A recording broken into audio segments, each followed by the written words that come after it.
ലോകത്തിലെ തന്നെ ഏറ്റവും ഉയർന്ന ഏകദേശം 13,700 അടി ഉയരത്തിൽ സ്ഥിതി ചെയ്യുന്ന യുദ്ധവിമാനങ്ങളെ വഹിക്കാൻ ശേഷിയുള്ള ഒരു പുതിയ വ്യോമത്താവളം കൂടി ഇന്ത്യ തുറക്കാൻ പോവുകയാണ്. കിഴക്കൻ ലഡാക്കിലെ ന്യോമ വ്യോമത്താവളം ചൈനയ്ക്കെതിരായ ഇന്ത്യയുടെ സൈനിക നിലപാടിൽ ഒരു പ്രധാന തന്ത്രപരമായി ആസ്തിയായി മാറാൻ ഒരുങ്ങുകയാണ്.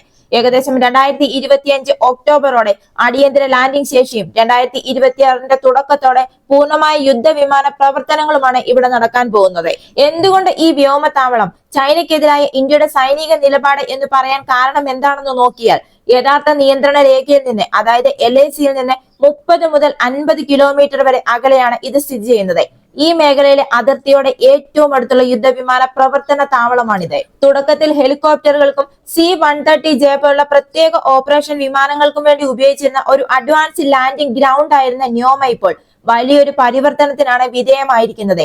ഏകദേശം 214 മുതൽ 219 കോടിയുടെ ബജറ്റിൽ ബോർഡർ റോഡ്സ് ഓർഗനൈസേഷൻ ഇന്ത്യൻ വ്യോമസേനയുടെ മാനദണ്ഡങ്ങൾ പാലിക്കുന്ന 2.7 മുതൽ 3 കിലോമീറ്റർ വരെ നീളമുള്ള കോൺക്രീറ്റ് റൺവേയും ബോംബ് പ്രൂഫ് ഹാങ്കറുകളും ടാക്സികൾ, സ്റ്റോറേജ് ഡിപ്പോകൾ, മെയിന്റനൻസ് ബേകൾ, എയർ ട്രാഫിക് കൺട്രോൾ, റഡാർ സ്റ്റേഷനുകൾ, വെടിമരുന്ന് ബങ്കറുകൾ, ഹാർട്ട്നെറ്റ് ഷെൽട്ടറുകൾ തുടങ്ങിയ അടിസ്ഥാന സൗകര്യങ്ങൾ ഉൾക്കൊള്ളുന്ന ഒരു എയർഫീൽഡായി നവീകരിച്ചിരിക്കുകയാണ് ഇപ്പോൾ. Sukhoi Su-30 MKI, Rafale light combat aircraft, Tejas തുടങ്ങിയ യുദ്ധവിമാനങ്ങൾക്കും ഗതാഗത വിമാനങ്ങൾക്കും ആതിഥേയത്വം വഹിക്കാൻ ഈ നവീകരണം ഇപ്പോൾ പ്രാപ്തമായിരിക്കുകയാണ്. ഇത് LACക്ക് സമീപം നേരിട്ട് സൈനികരെയും ഉപകരണങ്ങളെയും തന്ത്രപരമായ ദൗത്യങ്ങളെയും വേഗത്തിൽ വിന്യസിക്കാൻ ഇന്ത്യക്ക് സാധിക്കും. 13,700 അടി ഉയരത്തിൽ ഇത് സ്ഥിതി ചെയ്യുന്നത് കൊണ്ട് തന്നെ ഇന്ത്യക്ക് ഉയർന്ന ഉയരത്തിൽ പ്രവർത്തിക്കാൻ ന്യോമ ഒരു നേട്ടമാണ് നൽകുന്നത്.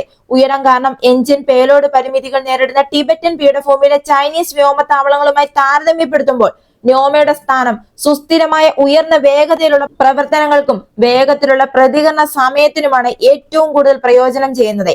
താരതമ്യേന പരന്ന താഴ്വര ഭൂപ്രകൃതിയും കൂടുതൽ സ്ഥിരതയുള്ള കാലാവസ്ഥയും ഉയർന്ന ഉയരങ്ങളിൽ പ്രവർത്തന വിശ്വാസ്യത വർദ്ധിപ്പിക്കുന്നു. ഡെംചോക്ക്, ഡെപ്ലാങ് തുടങ്ങിയ സെൻസിറ്റീവ് അതിർത്തി പ്രദേശങ്ങളുമായി ന്യോമയുടെ സാമീപ്യം ദ്രുത ഇൻഡിക്ഷൻ ആക്രമണങ്ങളും വ്യോമ പിന്തുണയും പ്രാപ്തമാക്കുന്നു. ഇത് ഇന്ത്യയുടെ പ്രതിരോധ ആക്രമണ ശേഷികളെ ശക്തിപ്പെടുത്തുകയാണ്.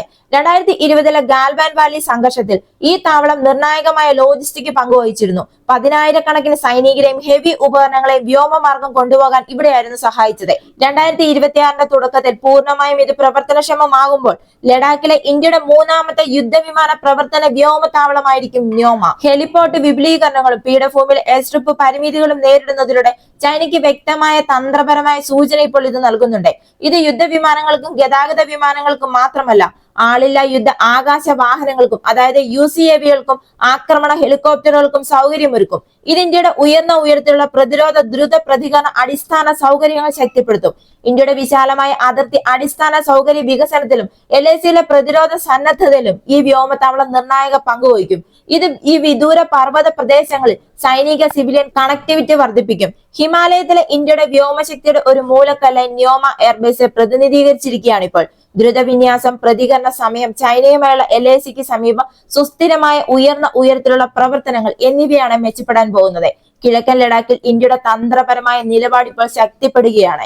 അതേപോലെ തന്നെ ഇതിന്റെ റൺവേ ഇപ്പോൾ പൂർണ്ണമായും തയ്യാറാണ് എന്നും ATC കോംപ്ലക്സും ഹാങ്കർ, ക്രാഷ് ബേ, വാച്ച് ടവറുകൾ, താമസ സൗകര്യം തുടങ്ങിയ അനുബന്ധ അടിസ്ഥാനങ്ങൾ ഏറെക്കുറെ പൂർത്തിയായിട്ടുണ്ട് എന്നുമാണ് ഒരു പ്രതിരോധ ഉദ്യോഗസ്ഥൻ ടൈംസ് ഓഫ് ഇന്ത്യയോട് പറഞ്ഞത്.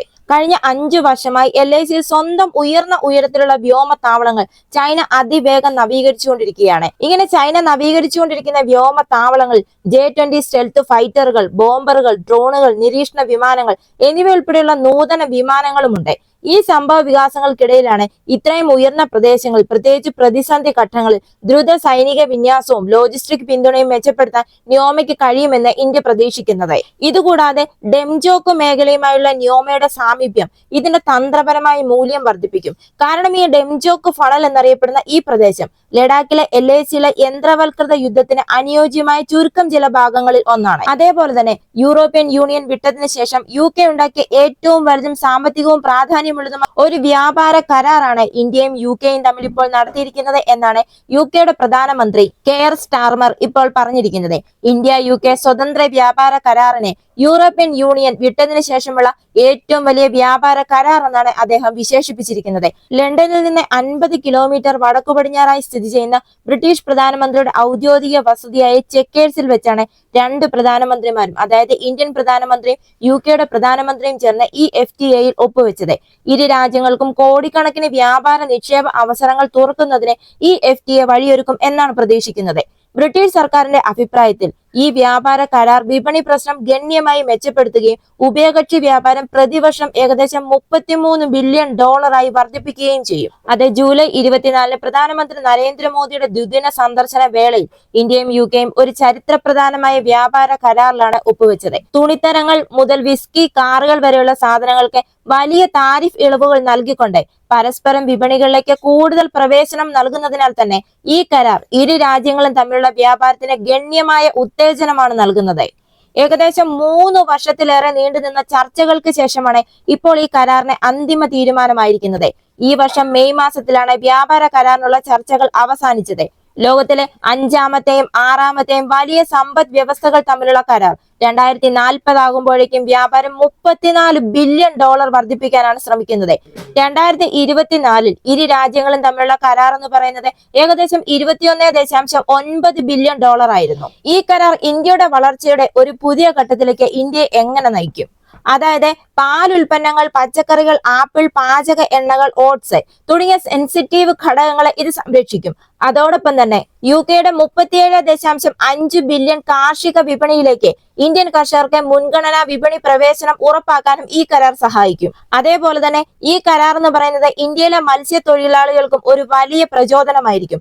അതായത് ബ്രിട്ടന്റെ സമുദ്രോൽപ്പന്നങ്ങളുടെ ഇറക്കുമതി തീരുവ 20% നിന്ന് 0% കുറയുന്നതിനാൽ UK $5.4 ബില്യൺ മൂല്യമുള്ള സമുദ്ര കയറ്റുമതി വിപണിയിലേക്ക് ഇന്ത്യക്ക് വലിയ പ്രവേശനമാണ് ഈ കരാർ നൽകുന്നത്.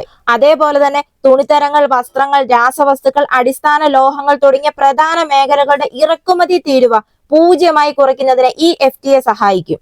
ഇതിന്റെ മറ്റൊരു വലിയ നേട്ടമാണ്, അതായത് UKയിലെ 75,000 ഇന്ത്യൻ തൊഴിലാളികൾക്ക് ഉണ്ടാകുന്ന ഏറ്റവും വലിയൊരു നേട്ടം, DCC തൊഴിലാളികളെയും തൊഴിലുടമകളെയും 3 വർഷത്തേക്ക് സാമൂഹിക സുരക്ഷാ സംഭാവനയിൽ നിന്ന് ഒഴിവാക്കും. അതേപോലെ തന്നെ ഇന്ത്യൻ പാചകക്കാർ, യോഗ പരിശീലകർ, ക്ലാസിക്കൽ സംഗീതജ്ഞർ എന്നിവർക്ക് സേവനങ്ങൾ നൽകുന്നതിനായി താൽക്കാലികമായി UKയിലേക്ക് പോകാൻ സാധിക്കും. ഇന്ത്യൻ വാഹന നിർമ്മാതാക്കൾക്ക് ഇലക്ട്രിക്, ഹൈബ്രിഡ് വാഹനങ്ങൾക്ക് UK വിപണിയിലേക്ക് പ്രവേശനം ലഭിക്കും. ഈ കരാർ UKക്ക് എങ്ങനെ പ്രയോജനപ്പെടും എന്ന് നോക്കിയാൽ, ഈ കരാറിന്റെ ഭാഗമായി സ്കോച്ച് വിസ്കിയുടെ തീരുവ 150% നിന്ന് 75% ഇന്ത്യ കുറയ്ക്കും. തുടർന്ന് അടുത്ത ദശകത്തിൽ 40% കുറയ്ക്കും. UKയിലെ സാമ്പത്തിക വളർച്ച വർദ്ധിപ്പിക്കുക എന്ന ലക്ഷ്യത്തിലേക്കുള്ള സ്വാഗതാർഹമായ ഒരു ചുവടുവയ്പായിരിക്കും ഇത് എന്നാണ് UK പ്രധാനമന്ത്രി ഈ കരാറിനെ വിശേഷിപ്പിച്ചത്. UKയുടെ വാർഷിക സാമ്പത്തിക ഉൽപാദനത്തിലേക്ക് £4.8 ബില്യൺ ഇത് കൂട്ടിച്ചേർക്കുമെന്നാണ് പ്രതീക്ഷിക്കുന്നത്. ഇത് മാത്രമല്ല, ഇന്ത്യയും UKയും തമ്മിലുള്ള ബന്ധം ശക്തമാകുന്നതും ഈ കരാറുകളെല്ലാം ഇന്ത്യയിൽ നിന്നും സാമ്പത്തികമായി തട്ടിപ്പുകൾ നടത്തി UKയിൽ അഭയം പ്രാപിച്ചിരിക്കുന്ന വൻ സാമ്പത്തിക തട്ടിപ്പ് ഉടമകൾക്കും ഭീഷണി ഉയർത്താനുള്ള എല്ലാ സാധ്യതകളുമുണ്ട്. ഈ വീഡിയോ ഇഷ്ടമായെങ്കിൽ ഒരു ലൈക്ക് തരിക. ഈ ചാനൽ നിങ്ങൾ ഇതുവരെയും സബ്സ്ക്രൈബ് ചെയ്തിട്ടില്ല എങ്കിൽ ഒന്ന് സബ്സ്ക്രൈബ് ചെയ്യുക.